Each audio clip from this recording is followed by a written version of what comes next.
The head of Amazon, Facebook, Apple, and Google hit for censorship and bias against conservatives. It is possible that at Facebook, your employees do have the power to disadvantage conservative viewpoints. People make mistakes. People have some of their own goals some of the time. There is either a manual component or there is not a manual component. Which is it? Creating those lists, that process can involve a manual portion. Joining me now, Florida Congressman Matt Gaetz, and author of the upcoming book, Firebrand, Dispatches from the Front Lines of the MAGA Revolution, which is now available for pre-order. All right, so Congressman, you basically got these big tech executives to admit that they can have employees go rogue, censor conservatives, rewire and re-engineer sites to censor conservatives, and they don't have any idea what's going on under their own nose. Big tech used to tell us that it was just glitches in the algorithm that caused bias and mistreatment of conservatives, but now we see there are blacklists, and deep inside the heart of every Silicon Valley woke-topian may beat the heart of an online tyrant. And when you have those folks with that type of power, it does not give us the freedom, the democracy, the engagement that we deserve in a country as great as America. Yeah, and you guys have to threaten to bust up these monopolies if they don't play fair. Mm-hmm. You had, I can't believe you're not on this committee because you're on every single committee, but Fauci was getting grilled by a bunch of your colleagues the other day, and here's Jim Jordan kind of giving it to Fauci. Should government limit the protesting? I don't think that's relevant to... Well, you just said if it increases the spread of the virus. I'm just asking, should we limit it? Well, I'm not in a position to determine what the government can do in a forceful way. No limit to protests, but boy, you can't go to church on Sunday.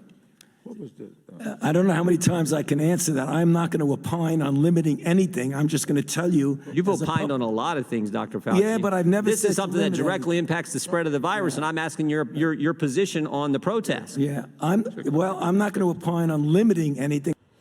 All right, Congressman, he's a very smart guy, Dr. Fauci, but it seems like he's wearing thin with some of your colleagues. Is that true? Yeah, after watching that, I wondered whether or not churchgoers should just adopt the language of the protesters. Maybe we can have potluck protests or Sunday school sit-ins. Maybe instead of giving our donations through tithes, we can just count that as bail money to release our eternal souls.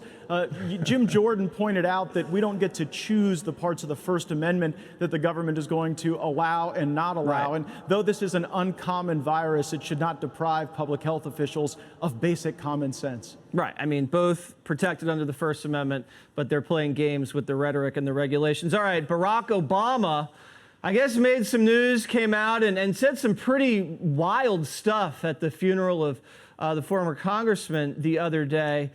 This is what he said about nuking the filibuster. Listen. By ending some of the partisan gerrymandering so that all voters have the power to choose their politicians, not the other way around.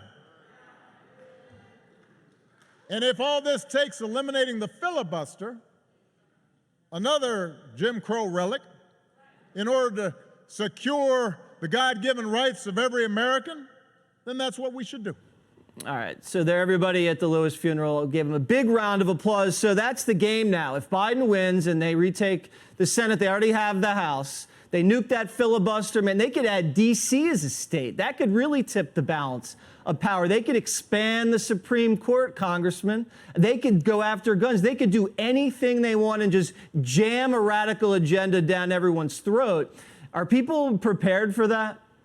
Well, when you look at Barack Obama, I guess it's surprising and confusing that he's such a fan of Jim Crow relics, because it was Senator Obama in 2005 on President Bush's judicial nominations, and again in 2006 when Justice Alito was nominated, who said that the filibuster was necessary and important to debate in the Senate. So, maybe he was more willing to embrace Jim Crow relics as a senator than he is as a former president. But gosh, John Lewis is someone who just should be celebrated outside of politics, at his funeral. I didn't really think that it was appropriate to be talking about the intricacies of redistricting and the filibuster while honoring a great American icon like John Lewis. Yeah, and they lecture Republicans about decorum.